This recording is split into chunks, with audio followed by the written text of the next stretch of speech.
Hello दोस्तों, स्वागत है आपका दी हॉगवर्ट्स लाइब्रेरी में। अगर आप भी मेरी तरह हैरी पॉटर की जादुई दुनिया के दीवाने हैं, तो आप बिल्कुल सही जगह आए हैं। यहाँ हम जेके रोलिंग की लिखी इस अद्भुत कहानी को ऑडियो के जरिए महसूस करेंगे। दोस्तों, इस चैनल को आगे बढ़ाने में मुझे आपकी सपोर्ट की बहुत ज़रूरत है। इसलिए अगर आपको ये ऑडियो बुक्स पसंद आ रही हैं, तो प्लीज़ वीडियो को लाइक करें, दोस्तों के साथ शेयर करें और चैनल को सब्सक्राइब ज़रूर करें। आपका हर एक सब्सक्राइब और कमेंट मुझे बहुत मोटिवेशन देता है और इसी मोटिवेशन के साथ मैं वादा करती हूँ कि मैं हर रोज़ एक नया वीडियो अपलोड करूँगी, ताकि हमारी ये जादुई जर्नी कभी ना रुके। तो चलिए शुरू करते हैं आज का चैप्टर। अध्याय 5, डायगन एली। अगली सुबह हैरी जल्दी जाग गया। हालांकि उसे अच्छी तरह मालूम था कि सुबह हो चुकी है, फिर भी उसने अपनी आंखें नहीं खोली। मैं एक सपना देख रहा था, उसने अपने आप को समझाते हुए कहा। मैंने सपने में देखा कि हैग्रिड नाम का एक भीमकाय आदमी आया और उसने मुझे बताया कि मैं जादूगरों के स्कूल में पढ़ने जा रहा हूँ। लेकिन जब मैं अपनी आंखें खोलूंगा तो खुद को घर की अपनी अलमारी में पाऊंगा। तभी अचानक एक तेज आवाज हुई, जैसे कोई खटखटा रहा हो। और ये पेटूनिया आंटी दरवाजा खटखटा रही हैं, हैरी ने सोचा। हालांकि उसका दिल डूब रहा था, परंतु उसने अब भी अपनी आंखें नहीं खोली। कितना अच्छा सपना था। Tap tap tap. ठीक है, हैरी बड़बड़ाया। उठता हूं। वो उठकर बैठ गया और हैग्रिड का भारी कोट उसके ऊपर से गिर गया। झोपड़ी सूरज की रोशनी से भरी हुई थी। तूफान खत्म हो चुका था। सोफे पर हैग्रिड सो रहा था और एक उल्लू अपने पंजे से खिड़की पर टैप टैप कर रहा था, जिसकी चोंच में एक अखबार दबा था।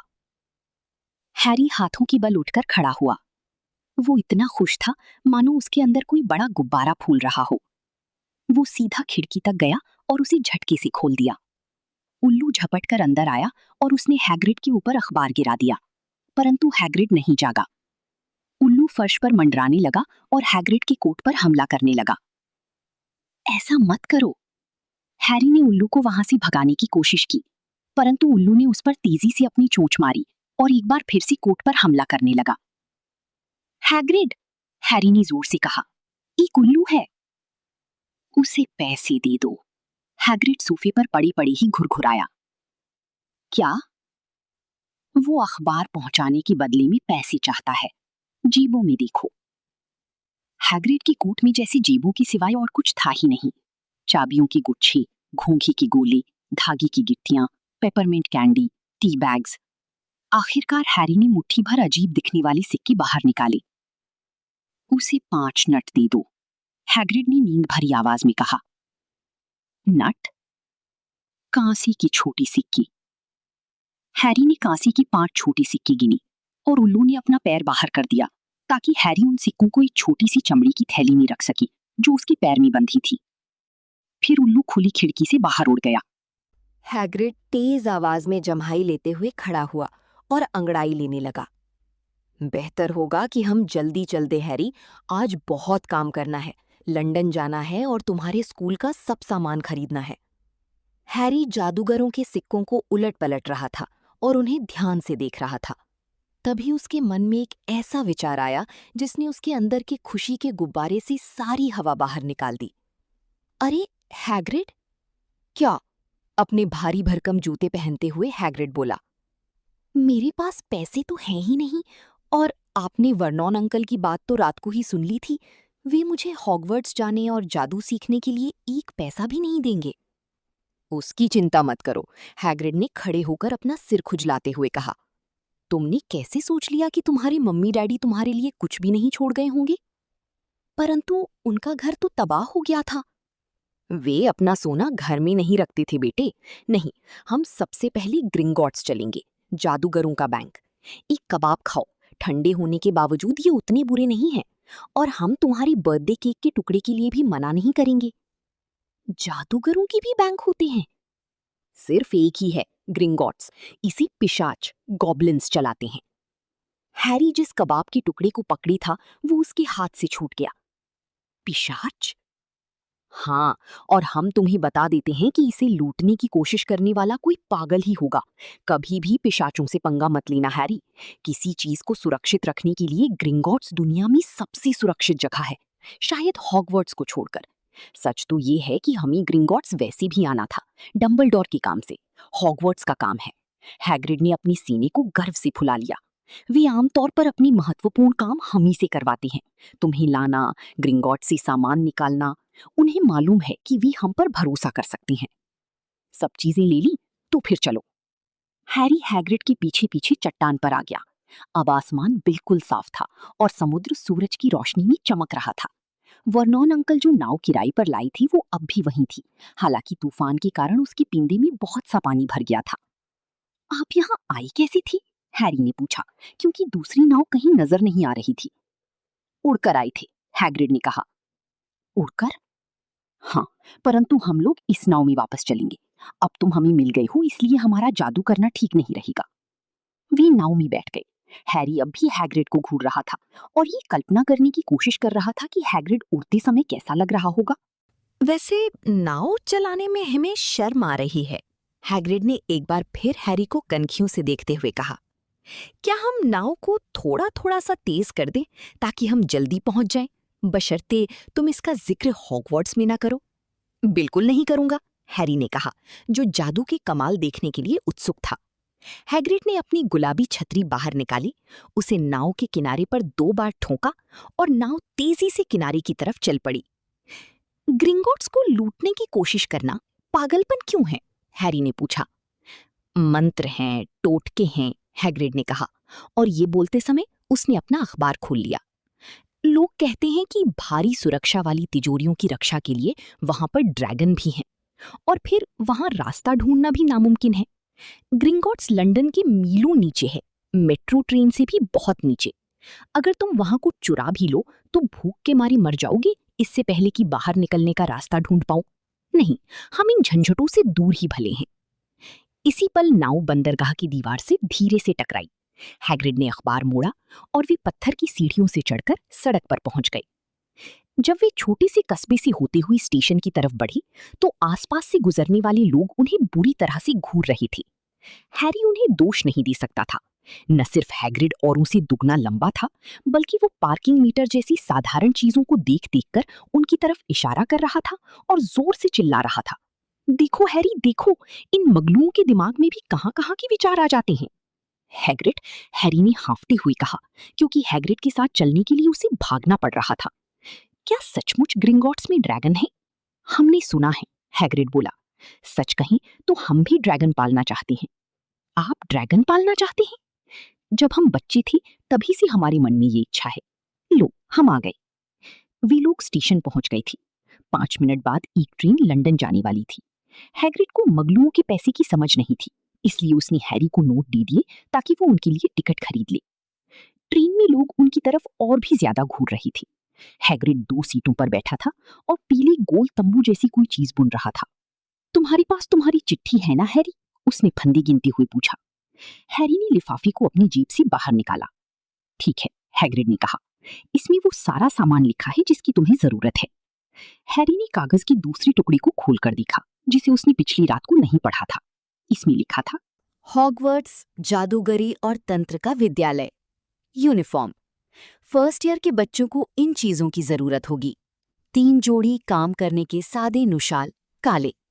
1 सादी नुकीली टोपी, काली, दिन में पहनने के लिए।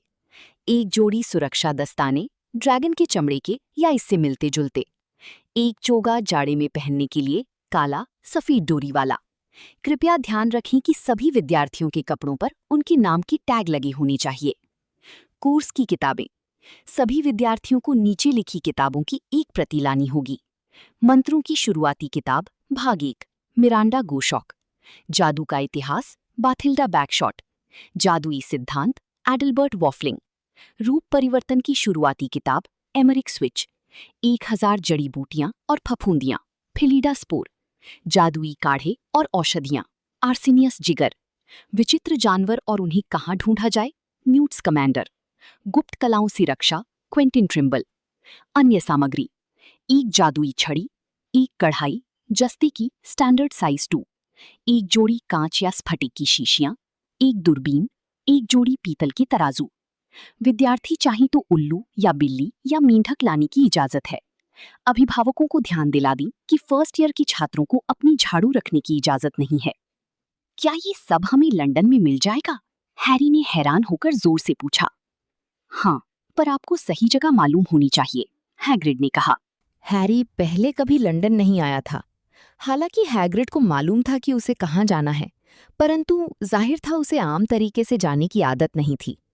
वो प्लेटफॉर्म पर टिकट बैरियर में फंस गया और हल्ला मचाने लगा कि मगलुओं की सीटें बहुत छोटी होती हैं और उनकी ट्रेनें बहुत धीरे चलती हैं।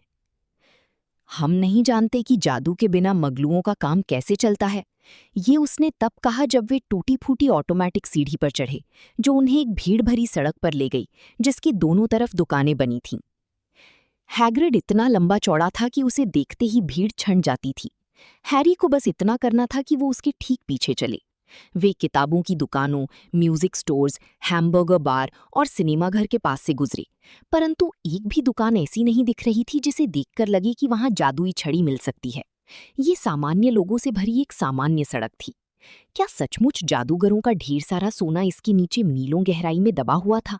क्या सचमुच ऐसी दुकानें थीं जहां मंत्रों की किताबें और जादुई झाड़ू मिलती थीं? कहीं डर्जली परिवार ने उसके साथ कोई भयानक मजाक तो नहीं किया? अगर हैरी को ये पता न होता कि डर्जली परिवार को मजाक करना नहीं आता, तो वो ऐसा जरूर सोच सकता था। हालांकि हैग्रिड ने जो कुछ बताया था वो सब कल्पना से परे था, फिर भी हैरी को उसकी बात पर यकीन था। हैग्रिड ने रुकते हुए कहा, ये रही रिश्ती कढ़ाई, द लीकी कॉल्ड्रन। ये एक मशहूर जगह है। रिश्ती कढ़ाई एक छोटा और गंदा सा बियर बार था। अगर हैग्रिड ने उसकी तरफ इशारा न किया होता तो हैरी उसे नहीं देख पाता। आसपास से तेजी से गुजरते हुए लोग उसकी तरफ नहीं देख रहे थे। उनकी निगाहें तो इस तरफ की किताबों की बड़ी दुकान से उस तरफ की रिकॉर्ड शॉप तक सीधी जा रही थीं, जैसे उन्हें रिश्ती कढ़ाई नजर ही नहीं आ रही हो। दरअसल हैरी को ये अजीब एहसास हो रहा था कि ये सिर्फ उसे और हैग्रिड को ही दिख रही थी। इससे पहले कि वो ये कह पाता, हैग्रिड उसे खींचकर अंदर ले गया। मशहूर जगह के हिसाब से यहाँ कुछ ज्यादा ही अंधेरा और गंदगी थी। कुछ बूढ़ी महिलाएं कोने में बैठकर छोटे गिलासों में शैरी पी रही थीं। उनमें से एक लंबा पाइप पी रही थी। ऊंची टोपी पहने एक नाटा आदमी बूढ़े मैनेजर से बातें कर रहा था, जो काफी गंजा था और किसी पिलपिले अखरोट की तरह दिख रहा था। जब वे अंदर घुसी तो बातचीत की आवाजें थम गईं। लगता था वहां सब लोग हैग्रिड को जानती थी। उन लोगों ने उसकी तरफ देखकर हाथ हिलाया और मुस्कुराए। मैनेजर ने गिलास की तरफ हाथ बढ़ाया और पूछा, हैग्रिड, हमेशा वाला ही पियोगे ना? नहीं पी सकते टॉम, हम हॉगवर्ट्स के काम से आए हैं, हैग्रिड ने हैरी के कंधे पर अपना भारी हाथ ठोकते हुए कहा, जिसके वजन से हैरी के घुटने झुक गए। हे भगवान, मैनेजर ने हैरी की तरफ देखते हुए कहा, क्या ऐसा हो सकता है? रिश्ती कढ़ाई अचानक पूरी तरह शांत और खामोश हो गई। भगवान भला करे, बूढ़ा मैनेजर बोला। हैरी पॉटर, कितने सम्मान की बात है। वो बार के पीछे से लपक कर बाहर आया, हैरी की तरफ दौड़ा और उसका हाथ अपने हाथों में ले लिया। उसकी आंखों में आंसू भरे थे। हमारी दुनिया में आपका स्वागत है मिस्टर पॉटर, स्वागत है। हैरी को समझ में नहीं आ रहा था कि क्या कहे। सब लोग उसी की तरफ देख रहे थे। पाइप पीने वाली बूढ़ी महिला पाइप खींचे जा रही थी और उसे पता ही नहीं चला कि पाइप बुझ चुका था। हैग्रिड का चेहरा चमक रहा था। फिर बहुत सी कुर्सियों के खिसकने की तेज खड़खड़ाहट हुई और अगले ही पल रिश्ती कढ़ाई के सभी लोग उससे हाथ मिला रहे थे। डोरिस क्रॉकफोर्ड, मिस्टर पॉटर, मुझे यकीन नहीं होता कि मैं आपसे मिल रही हूँ। मुझे गर्व है मिस्टर पॉटर, मुझे बहुत गर्व है। हमेशा से आपसे हाथ मिलाना चाहता था। मैं खुशी के मारे पागल हो रहा हूँ। मैं बता नहीं सकता मिस्टर पॉटर कि आपसे मिलकर कितनी खुशी हुई। मेरा नाम डिगल है, डीडलस डिगल। मैंने आपको पहले भी देखा है, हैरी ने कहा, जब डीडलस डिगल की टोपी रोमांच के कारण गिर गई। आपने मुझे एक बार दुकान में देखकर सिर झुकाया था। उसे याद है, डीडलस डिगल ने चिल्लाते हुए चारों तरफ देखा। सुना तुमने? उसे याद है। हैरी ने बार बार हाथ मिलाए। डोरिस क्रॉकफोर्ड हाथ मिलाने के लिए बार बार आती रही। एक पीला सा युवक रास्ता बनाते हुए आगे आया। वो बहुत घबराया सा दिख रहा था। उसकी एक आंख फड़क रही थी। प्रोफेसर क्विरल, हैग्रिड ने कहा। हैरी, प्रोफेसर क्विरल हॉगवर्ट्स में तुम्हारी टीचर होंगे। पॉटर, प्रोफेसर क्विरल ने हकलाते हुए कहा और उन्होंने हैरी का हाथ कसकर पकड़ लिया। बता नहीं सकता मैं आपसे मिलकर कितना खुश हूँ। आप किस तरह का जादू सिखाते हैं प्रोफेसर क्विरल? गुप्त कलाओं से रक्षा, प्रोफेसर क्विरल ने फुसफुसाते हुए कहा, जैसे इस बारे में वे सोचना नहीं चाहते हों। वैसे तुम्हें इसे सीखने की क्या जरूरत है ना हैरी पॉटर? वे घबराहट में हंसे। मुझे लगता है तुम अपना सामान लेने के लिए आए होगे। मुझे भी खून चूसने वाले भूतों पर एक नई किताब खरीदना है। वे इस विचार से ही आतंकित दिख रहे थे, परंतु दूसरे लोग ये सहन नहीं कर पा रहे थे कि प्रोफेसर क्विरल हैरी पर कब्जा किए रहें। उन सबसे पीछा छुड़ाने में लगभग 10 मिनट लग गए। आखिरकार हैग्रिड ने अपनी आवाज शोरगुल से ऊंची करने में सफलता पाई। अब चलना चाहिए, बहुत सारा सामान खरीदना है। चलो हैरी। डोरिस क्रॉकफोर्ड ने हैरी से आखिरी बार हाथ मिलाया और हैग्रिड हैरी को बार के अंदर ले गया। अंदर दीवारों से घिरा एक छोटा सा अहाता था, जहां एक कूड़ेदान और कुछ जंगली पौधों के सिवा कुछ भी नहीं था। हैग्रिड ने हैरी की तरफ देखकर दांत निकाले। हमने तुमसे कहा था ना कि तुम मशहूर हो। यहां तक कि प्रोफेसर क्विरल भी तुमसे हाथ मिलाते समय कांप रहे थे। वैसे ये जान लो, वे हमेशा कांपती ही रहते हैं। क्या वे हमेशा इतनी ही घबराए रहती हैं? हाँ, बेचारी, बहुत तेज दिमाग था। जब तक वे किताबों से पढ़ते रहे तब तक बिल्कुल ठीक ठाक थे, परंतु फिर उन्होंने असली अनुभव लेने के लिए 1 साल की छुट्टी ली। लोग कहते हैं कि वे काली जंगल में खून चूसने वाले भूतों से मिले और एक चुड़ैल के कारण उन्हें बहुत मुश्किलें आईं। उसके बाद से वे पहली जैसी नहीं रहे। वे विद्यार्थियों से डरती हैं, अपने खुद के विषय से डरती हैं। अब हमारी छतरी कहाँ है? खून चूसने वाली भूत चुड़ैली? हैरी का दिमाग घूम रहा था। इस बीच हैग्रिड कूड़ेदान की ऊपर वाली दीवार पर ईंटें गिन रहा था। 3 ऊपर, 2 बगल में। वो बुदबुदा रहा था। ठीक है, पीछे हटो हैरी। उसने अपनी छतरी की नोक से दीवार को 3 बार ठोका। जिस ईंट को उसने छुआ था वो थरथराई, कांपी और फिर बीच में एक छोटा सा छेद नजर आया जो चौड़ा होता गया। 1 सेकंड बाद उन्हें एक मेहराबदार रास्ता दिखा जो इतना बड़ा था कि हैग्रिड भी उसमें आराम से जा सकता था। इस मेहराबदार रास्ते के उस पार ईंटों लगी सड़क थी जो घुमावदार थी और आगे जाकर मोड़ पर गुम हो जाती थी। टाइगन एली में तुम्हारा स्वागत है, हैग्रिड ने कहा। हैरी को आश्चर्य हुआ कि वो मुस्कुरा रहा था। फिर वे लोग मेहराबदार रास्ते से अंदर गए। हैरी ने जल्दी से सिर घुमाकर देखा कि मेहराबदार रास्ता तत्काल एक बार फिर से ठोस दीवार में बदल गया था। सबसे पास वाली दुकान के बाहर रखी कढ़ाइयों का ढेर सूरज की रोशनी में चमक रहा था। उनके ऊपर लटके साइन बोर्ड पर लिखा था, कढ़ाइयाँ हर साइज की, तांबे, पीतल, जस्ते, चांदी की, अपने आप उलटने वाली, फोल्ड होने वाली। हाँ, तुम्हें इसकी जरूरत पड़ेगी, हैग्रिड ने कहा, पर सबसे पहले तुम्हारे पैसे निकालने होंगे।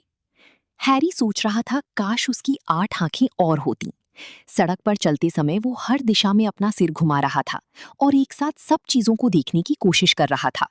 दुकानें, उनके बाहर रखी चीजें, सामान खरीदते लोग। औषधियों की दुकान के बाहर भी गोल मटोल औरत के पास से गुजरे जो अपना सिर हिला रही थी और कह रही थी, ड्रैगन लिवर, 17 सिकल का एक ऑन्स, ये लोग पागल हो गए हैं।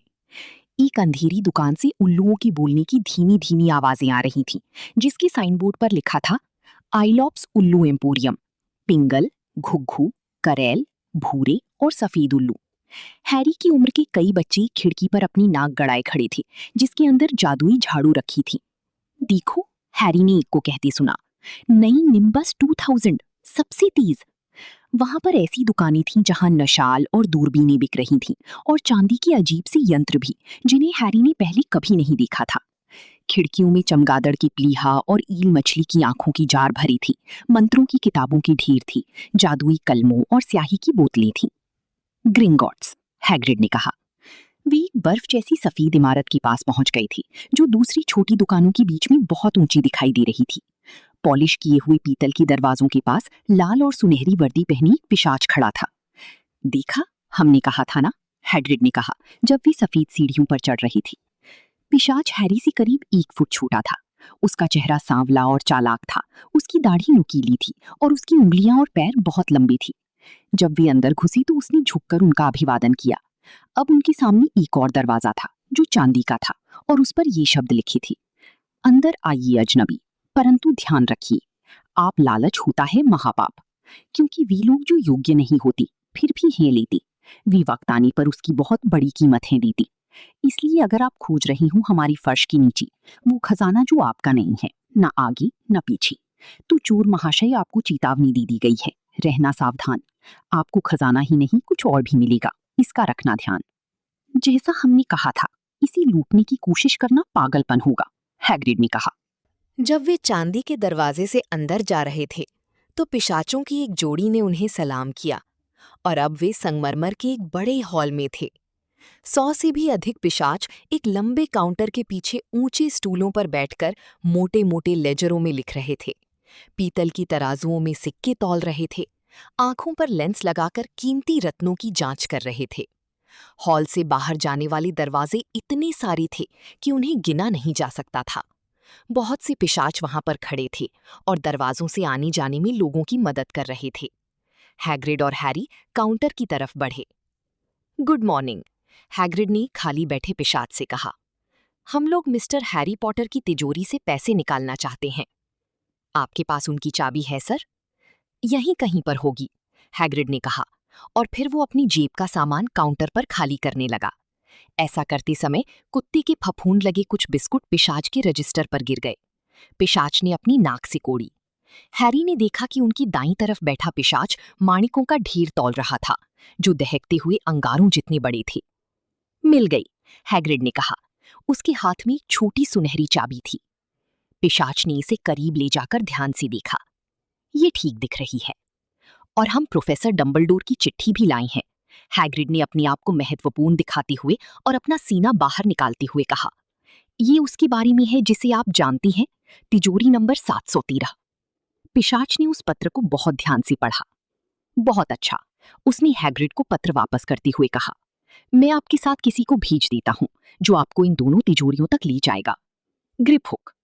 ग्रिपहुक एक और पिशाच था। हैग्रिड ने जब कुत्ते के सभी बिस्कुट एक बार फिर से अपनी जेब में भर लिए तो इसके बाद वो और हैरी ग्रिपहुक के पीछे पीछे हॉल से बाहर जाने वाले एक दरवाजे की तरफ बढ़े। तिजोरी नंबर 713 में वो चीज क्या है जिसे आप जानती हैं? हैरी ने पूछा। तुम्हें नहीं बता सकती, हैग्रिड ने रहस्य भरी आवाज में कहा। एकदम खुफिया है, हॉगवॉट्स का काम है। डंबलडोर ने हम पर भरोसा किया है। तुम्हें बताने का मतलब है अपनी नौकरी गंवाना। ग्रिपहुक ने उनके लिए दरवाजा खोला। हैरी उम्मीद कर रहा था कि यहाँ भी संगमरमर का फर्श होगा, परंतु उसे हैरानी हुई। वे लोग पत्थर की एक संकरी गलियारे में थे, जिसमें जलती मशालों से रोशनी हो रही थी। गलियारे में नीचे की तरफ सीधी ढलान थी। ग्रिपहुक ने सीटी बजाई और एक छोटी सी रेलगाड़ी पटरी पर दौड़ती हुई उनकी तरफ आई। वे उसमें सवार हुई। हैग्रिड को बैठने में थोड़ी मुश्किल हुई और गाड़ी चल पड़ी। शुरू में वे बस अंधेरी गलियों के भूल भुलैया में दौड़ते रहे। गाड़ी अपने आप रास्ता बदल रही थी। हैरी ने रास्ता याद रखने की कोशिश की। बायां, दायां, दायां, फिर बायां, फिर बीच वाली पटरी, फिर दायां, पर यह नामुमकिन था। ठंडी हवा हैरी की आंखों में लग रही थी, पर उसने उन्हें खुला रखा। एक बार उसे लगा कि उसने रास्ते के अंत में आग की एक लपट देखी और वो चिल्लाया, ड्रैगन! पर जब तक वो देख पाता, वे वहां से निकल चुके थे। वे एक गहरी झील के पास से गुजरे, जहां छत से चूने के खंभे लटक रहे थे। गाड़ी के शोरगुल से अधिक तेज आवाज में बोलते हुए हैरी ने हैग्रिड से पूछा, मैं नहीं जानता कि स्टैलिग्माइट और स्टैलेक्टाइट में क्या अंतर होता है।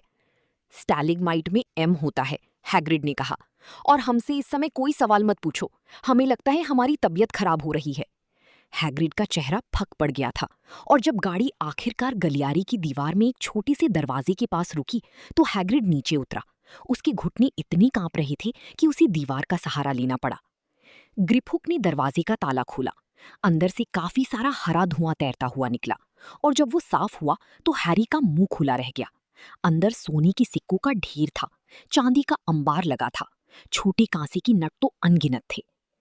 सब तुम्हारा है हैरी, हैग्रिड ने मुस्कुराते हुए कहा। ये सब हैरी का था? उसे विश्वास नहीं हो रहा था। डर्सली परिवार को इस बारे में पता नहीं था, वरना उन्होंने चुटकियों में ये सब हथिया लिया होता। वे हैरी को हमेशा ताना देते रहते थे कि उसको पालने में कितना खर्च करना पड़ता था, और इस पूरे समय उसके नाम का एक छोटा सा खजाना लंदन के नीचे गहराई में दबा हुआ था। हैग्रिड ने इनमें से कुछ सिक्कों को बैग में भरने में हैरी की मदद की। सोने के सिक्कों को गैलियन कहते हैं, उसने समझाया। एक गैलियन में 17 चांदी के सिकल होते हैं और एक सिकल में 29 नट होते हैं। ये बहुत आसान है। ठीक है, इतना 2 साल के लिए काफी होगा। हम बाकी पैसे तुम्हारी भविष्य के लिए बचा कर रखेंगे। वो ग्रिपहुक की तरफ मुड़ा। अब तिजोरी नंबर 713। और मेहरबानी करके क्या हम थोड़ा धीरे चल सकते हैं? गाड़ी एक ही स्पीड से चलती है, ग्रिपहुक ने कहा। वे लोग अब और भी गहराई में जा रहे थे और उनकी गाड़ी रफ्तार पकड़ रही थी। जब वे संकरी मोड़ पर मुड़कर धड़धड़ाते हुए आगे बढ़े तो हवा बहुत ठंडी हो गई। अब वे एक अंडरग्राउंड दर्रे के ऊपर से तेजी से गुजर रहे थे और हैरी ने गाड़ी के किनारे से झांक कर देखने की कोशिश की कि अंधेरी तलहटी में क्या था, परंतु हैग्रिड ने कराहते हुए उसकी गर्दन पकड़कर उसे पीछे खींच लिया। तिजोरी नंबर 713 में चाबी लगाने का कोई छेद नहीं था। पीछे खड़ी रहो, ग्रिपहुक ने रौब झाड़ते हुए कहा। उसने दरवाजे को अपनी लंबी उंगली से हल्की सी ठूंका और दरवाजा पिघल गया। ग्रिपहुक ने कहा, अगर ग्रिंगॉट्स के पिशाच के अलावा किसी और ने ऐसा करने की कोशिश की होती तो दरवाजा उसे अंदर चूस लेता और वो अंदर फंसा रह जाता। आप कितने दिनों बाद दरवाजा खोलकर ये देखते हैं कि कहीं कोई अंदर तो नहीं है? हैरी ने पूछा। लगभग हर 10 साल बाद, ग्रिपहुक ने बहुत गंदे तरीके से मुस्कुराते हुए कहा। हैरी को विश्वास था कि इस भारी सुरक्षा वाली तिजोरी के अंदर कोई सचमुच असाधारण चीज होगी, इसलिए वो उत्सुकता से आगे की तरफ झुका। उसे उम्मीद थी कि कम से कम यहाँ पर उसे बेशकीमती हीरे जवाहरात तो दिखेंगे ही, परंतु पहली नजर में तो उसे लगा जैसे तिजोरी खाली है। फिर उसे फर्श पर भूरे कागज में लिपटा एक गंदा सा छोटा पैकेट दिखाई दिया। हैग्रिड ने उसे उठाया और अपनी कोट के अंदर रख लिया। हैरी ये जानने के लिए बहुत उत्सुक था कि पैकेट में क्या था, परंतु वो ये भी जानता था कि पूछने से कोई फायदा नहीं होगा। चलो, एक बार फिर इस बेहुदा गाड़ी में चढ़ जाओ और वापस लौटते समय हमसे बात मत करना। बेहतर होगा हम अपना मुंह बंद रखें, हैग्रिड ने कहा। गाड़ी की एक और भीषण यात्रा के बाद वे ग्रिंगॉट्स के बाहर सूरज की रोशनी में खड़े थे और उनकी आंखें चौंधिया रही थीं। हैरी को समझ में नहीं आ रहा था कि दौड़ लगाकर सबसे पहले कहाँ जाए, क्योंकि अब उसके पास पैसों से भरा बैग था। वो ये तो नहीं जानता था कि 1 पाउंड में कितने गैलियन होते हैं, परंतु वो इतना जरूर जानता था कि उसके पास पूरी जिंदगी में जितना पैसा रहा था उससे ज्यादा पैसा इस समय उसके हाथ में था। डडली के पास जितना पैसा रहता था उससे भी ज्यादा। अब तुम्हारी यूनिफॉर्म ले ली, हैग्रिड ने कहा और एक दुकान की तरफ देखकर सिर हिलाया जिस पर लिखा था मैडम मैल्किन की नुशाल, हर मौके के लिए। सुनो हैरी, तुम्हें बुरा तो नहीं लगेगा अगर हम रिश्ती कढ़ाई में जाकर थोड़ी ताकत बटोर लें? हमें ग्रिंगॉट्स की गाड़ियों से नफरत है। वो अब भी थोड़ा बीमार दिख रहा था, इसलिए हैरी मैडम मैल्किन की दुकान में अकेला ही अंदर गया। वो थोड़ा घबराया हुआ था। मैडम मैल्किन एक गोल मटोल और मुस्कुराती हुई जादूगरनी थी जो ऊपर से नीचे तक बैंगनी कपड़े पहनी थी। हॉगवर्ट्स बेटी, हैरी की कुछ बोलने से पहले ही वे बोल पड़ी, यहाँ पर पूरा सामान है। एक और बच्चा अभी नुशाल का नाप दे रहा है। दुकान के पिछले हिस्से में पीली नुकीले चेहरे वाला एक लड़का स्टूल पर खड़ा था, जबकि एक जादूगरनी उसकी लंबे काली नुशाल में पिन लगा रही थी। मैडम मैल्किन ने उसकी पास वाली स्टूल पर हैरी को खड़ा कर दिया, उसके सिर पर एक लंबा नुशाल डाला और सही ऊंचाई पर पिन लगाना शुरू किया। हेलो, लड़की ने कहा। हॉगवर्ट्स? हाँ, हैरी ने कहा। मेरे डैडी बगल वाली दुकान में मेरी किताबें खरीद रहे हैं और मम्मी सड़क पर आगे की तरफ जादुई छड़ियां देख रही हैं, लड़के ने कहा। उसकी आवाज बोरियत भरी थी और वो धीरे धीरे बोल रहा था। फिर मैं उन लोगों को खींच कर ले जाऊंगा क्योंकि मुझे उड़ने वाली झाड़ू देखना है। मुझे नहीं मालूम कि फर्स्ट ईयर में हमें झाड़ू रखने की इजाजत क्यों नहीं है। मुझे लगता है मैं डैडी को धमकाकर मना लूंगा कि वे मुझे एक झाड़ू दिला दें और फिर मैं उसे किसी तरह चोरी से अंदर ले जाऊंगा। ये सुनकर हैरी को डडली याद आ गया। क्या तुम्हारे पास तुम्हारी झाड़ू है? लड़के ने आगे कहा। नहीं, हैरी ने जवाब दिया। क्विडिच खेलते हो? नहीं, हैरी ने एक बार फिर कहा और वो हैरान हो रहा था कि ये क्विडिच क्या बला होती है। मैं तो खेलता हूँ। डैडी कहते हैं कि अगर मुझे मेरे हाउस की टीम में नहीं चुना गया तो ये अन्याय होगा और मुझे कहना पड़ेगा कि मैं उनकी बात से सहमत हूँ। क्या तुम्हें मालूम है कि तुम किस हाउस में जाओगे? नहीं, हैरी ने कहा और वो हर मिनट अपने आप को अधिक मूर्ख महसूस कर रहा था। वैसे तो वहां पहुंचने से पहले कोई भी सचमुच ये नहीं जानता कि वो किस हाउस में रहेगा, परंतु मैं जानता हूं कि मैं स्लिदरिन में रहूंगा। हमारा पूरा परिवार उसी में रहा है। जरा हफलपफ में रहने की कल्पना करो। मुझे लगता है कि मैं तो स्कूल ही छोड़ दूंगा। और तुम? हैरी ने कहा और वो चाहता था कि वो कोई अधिक रोचक बात कह सके। मैं कहता हूं, जरा उस आदमी को तो देखो, लड़की ने अचानक सामने वाली खिड़की की तरफ इशारा करते हुए कहा। वहां पर हैग्रिड खड़ा था और हैरी की तरफ देखकर दांत दिखा रहा था।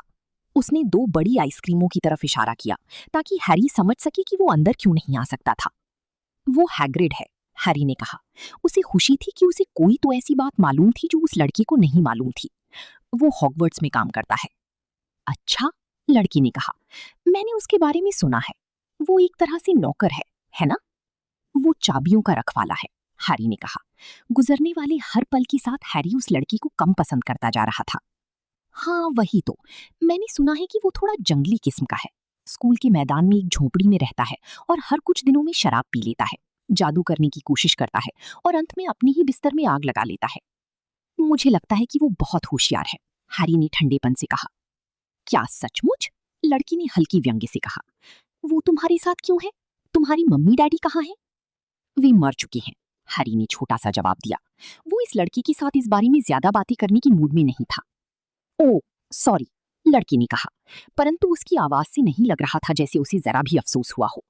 पर वे हमारी ही तरह की थी, है ना? अगर तुम्हारा यही मतलब है तो वे जादूगर और जादूगरनी थे। मैं सोचता हूँ कि उन्हें दूसरी तरह के लोगों को अंदर नहीं आने देना चाहिए।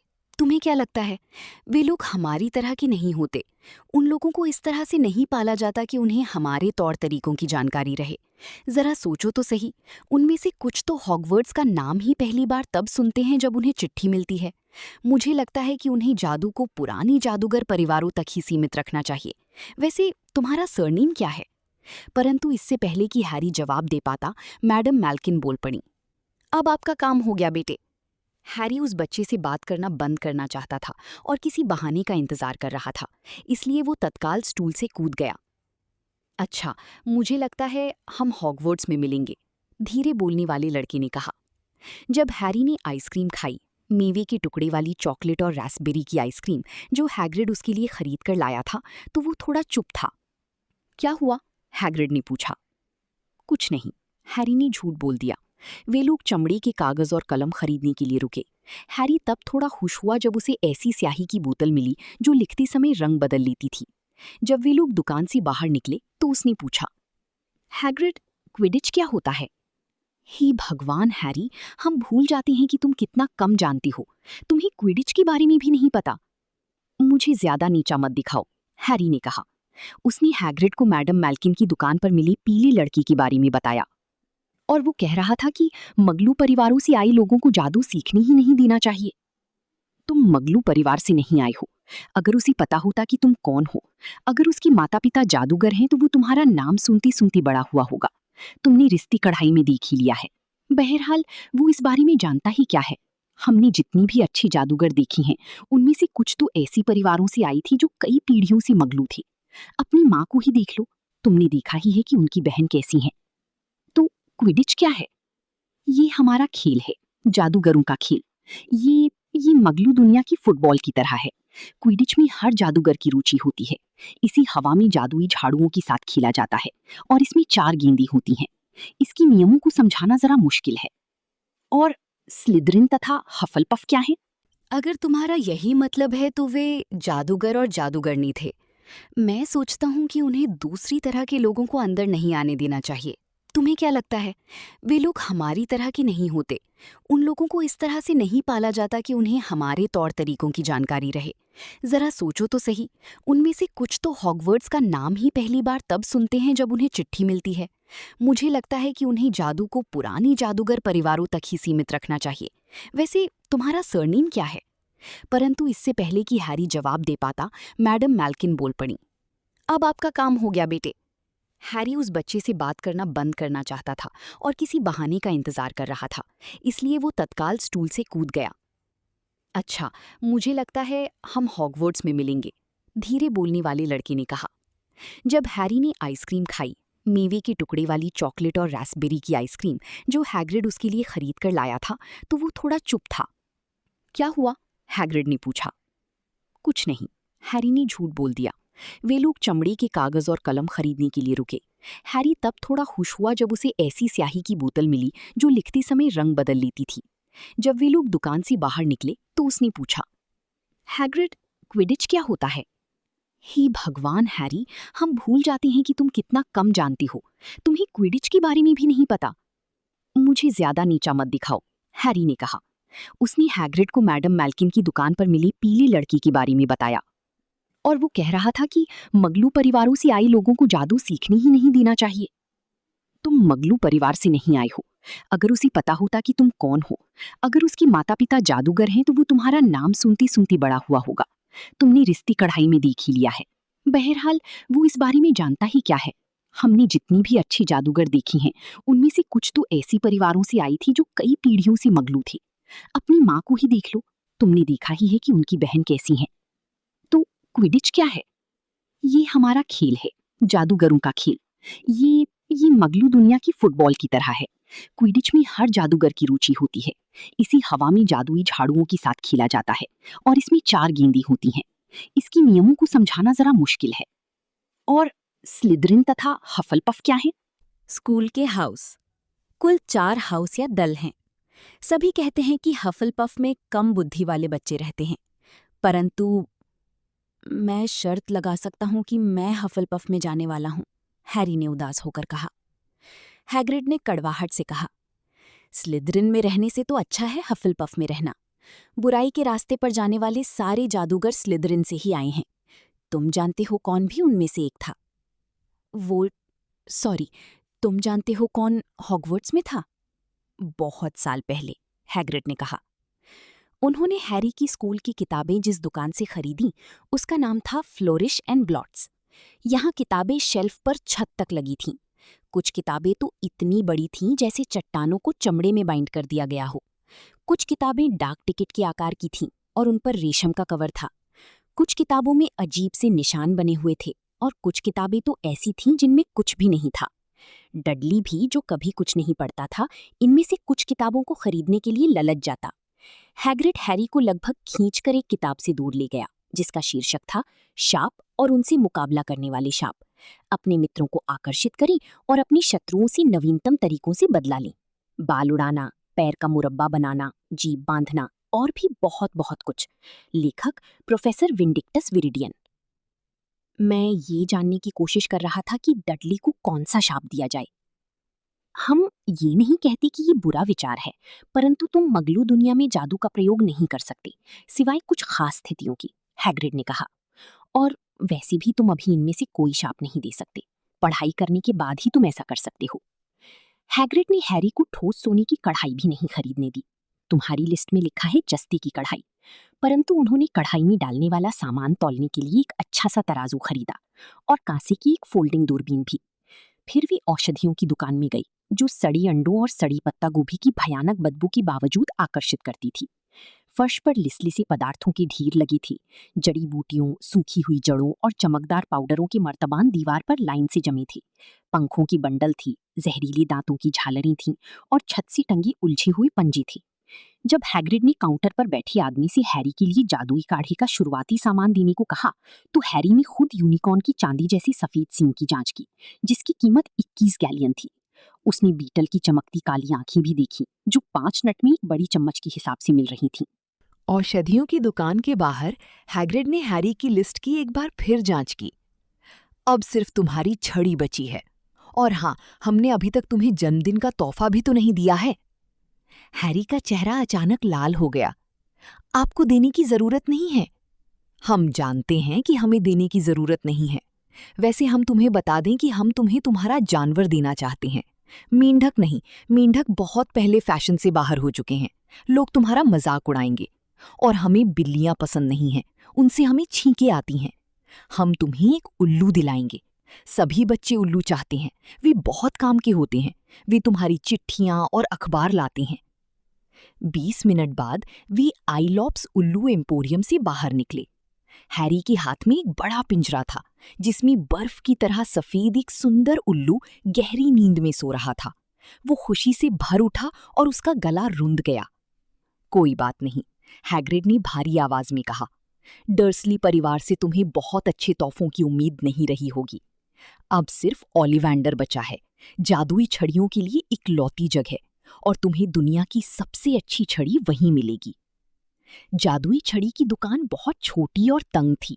दरवाजे के ऊपर सुनहरे अक्षरों में लिखा था, ओलिवेंडर, ईसा पूर्व 382 से बेहतरीन जादुई छड़ियों के निर्माता।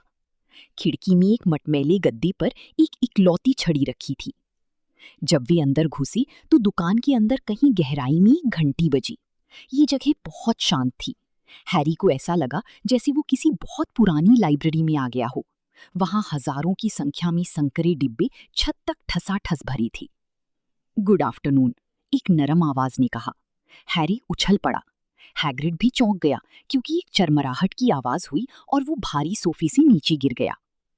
एक बूढ़ा आदमी उनके सामने खड़ा था, जिसकी बड़ी बड़ी पीली आंखें दुकान के अंधेरे में चांद की तरह चमक रही थीं। हेलो, हैरी ने झिझकते हुए कहा। हाँ, बूढ़े आदमी ने कहा। हमें यकीन था आपसे बहुत जल्दी मुलाकात होगी, हैरी पॉटर। ये कोई सवाल नहीं था। आपकी आंखें बिल्कुल आपकी मम्मी जैसी हैं।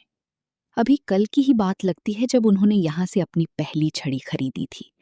10.25 इंच लंबी, सरसराती, विलो लकड़ी से बनी। सम्मोहन के लिए बहुत अच्छी छड़ी थी। मिस्टर ओलिवेंडर हैरी के करीब आ गए। हैरी चाह रहा था कि वे पलकें झपकाएं। उनकी चांदी जैसी आंखें थोड़ी डरावनी थीं। दूसरी तरफ आपके डैडी को महोगनी लकड़ी की छड़ी पसंद आई। 11 इंच, लचीली, थोड़ी ज्यादा ताकतवर और रूप परिवर्तन के लिए आदर्श। पर मैंने क्या कहा? आपके पिता को ये छड़ी पसंद आई। सच तो ये है कि हर छड़ी अपना मालिक खुद चुनती है। मिस्टर ओलिवेंडर इतने करीब आ चुके थे कि उनकी नाक हैरी की नाक से लगभग टकरा रही थी। हैरी को उनकी कोहरेदार आंखों में अपना प्रतिबिंब दिख रहा था। और यहां पर मिस्टर ओलिवेंडर ने अपनी लंबी सफेद उंगली से हैरी के माथे के बिजली जैसे निशान को छुआ। मुझे ये कहते हुए अफसोस है कि मैंने वो छड़ी भी बेची थी जिसने ये काम किया है, उन्होंने धीरे से कहा। 13.5 इंच, सदाबहार, यू लकड़ी की। उस छड़ी में ताकत थी, बहुत ज्यादा ताकत थी। और गलत हाथों में, अगर मुझे मालूम होता कि वो छड़ी दुनिया में कितनी गड़बड़ करेगी। उन्होंने अपना सिर हिलाया और तभी उन्हें हैग्रिड दिख गया। हैरी ने राहत की सांस ली। रूबियस, रूबियस हैग्रिड, आपसे दोबारा मिलकर बहुत खुशी हुई। शाहबलूत की लकड़ी, 16 इंच, थोड़ी झुकी हुई, है ना? हाँ सर, हाँ, हैग्रिड ने कहा। अच्छी छड़ी थी, परंतु मुझे लगता है जब आपको स्कूल से निकाला गया होगा तो उन्होंने वो छड़ी तोड़ दी होगी, मिस्टर ओलिवेंडर ने थोड़ी कड़क आवाज में कहा। जी हाँ, उन्होंने उसे तोड़ डाला। हाँ, हैग्रिड ने कहा और अपने पैर आगे पीछे खिसकाए। पर हमारे पास अब भी उसके टुकड़े पड़े हुए हैं, उसने थोड़े उत्साह से आगे जोड़ा। परंतु आप उनका इस्तेमाल तो नहीं करते, ओलिवेंडर ने तीखी आवाज में कहा। अरे नहीं सर, हैग्रिड ने हड़बड़ाकर जवाब दिया। हैरी ने देखा कि ये बोलते समय उसने अपनी गुलाबी छतरी कसकर पकड़ ली थी। फिर ठीक है, मिस्टर ओलिवेंडर ने हैग्रिड को पैनी निगाह से घूरते हुए कहा। चलिए मिस्टर पॉटर, अब मुझे देखने दें। उन्होंने अपनी जेब से एक लंबा टेप निकाला जिस पर चांदी जैसे निशान बने थे। आपकी छड़ी वाली बांह कौन सी है? मैं दाएं हाथ का हूं, हैरी ने कहा। अपनी बांह सामने की तरफ करें, ऐसी।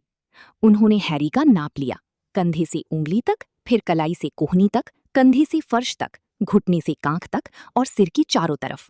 नाप लेते हुए वे बोले, ओलिवेंडर की हर छड़ी में एक शक्तिशाली जादुई पदार्थ होता है मिस्टर पॉटर। हम यूनिकॉर्न के बालों, फीनिक्स की पूंछ के पंखों और ड्रैगन की दिल की रेशों का इस्तेमाल करते हैं। ओलिवेंडर की 2 छड़ियां एक जैसी नहीं होती, ठीक उसी तरह जिस तरह 2 यूनिकॉर्न, ड्रैगन या फीनिक्स बिल्कुल एक जैसे नहीं होते। जाहिर है, इसी कारण किसी दूसरे जादूगर की छड़ी से आपको उतने अच्छे परिणाम नहीं मिल सकते। हैरी ने अचानक महसूस किया कि टेप जो उसकी नथुनों का नाप ले रहा था, अपने आप ऐसा कर रहा था। मिस्टर ओलिवेंडर शेल्फों के बीच घूम रहे थे और छड़ियों की बक्सी निकालकर नीचे रख रहे थे।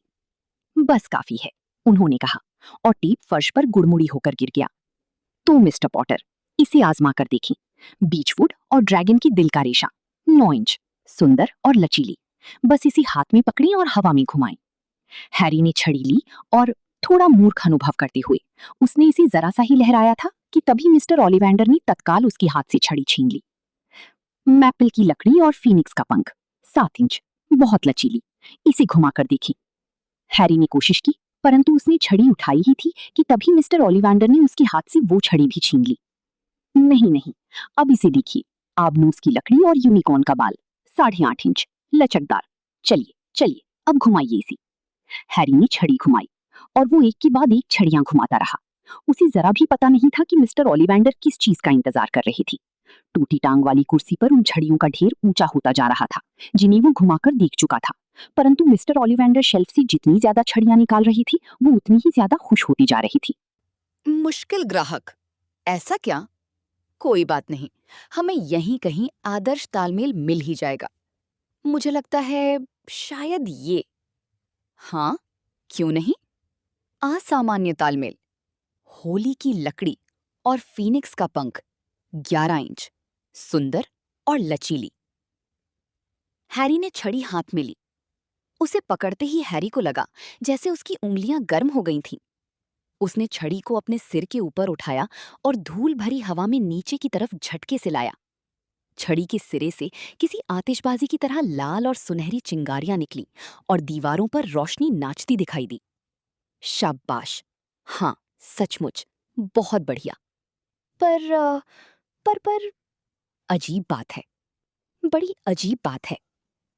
उन्होंने हैरी की छड़ी बक्से में रखकर और भूरे कागज में लपेट दी। वे अब भी बुदबुदा रहे थे। अजीब बात है, अजीब बात है। माफ कीजिए, हैरी ने कहा, पर क्या अजीब है? मिस्टर ओलिवेंडर ने अपनी पीली निगाह से हैरी को घूरा। मुझे हर वो छड़ी याद है जो मैंने बेची है मिस्टर पॉटर, हर छड़ी। बात यह है कि उस फीनिक्स ने, जिसकी पूंछ का पंख आपकी छड़ी में है, एक और पंख दिया था, सिर्फ एक और। अजीब बात यह है कि ये छड़ी आपको जची है, जबकि इसी के जोड़ीदार ने, हाँ, इसी के जोड़ीदार ने आपको ये निशान दिया था। हैरी ने थूक निकला। हाँ, 13.5 इंच, सदाबहार की लकड़ी। अजीब बात है कि दुनिया में कैसे विचित्र संयोग होते हैं। ध्यान रहे, हर छड़ी अपना मालिक खुद चुनती है।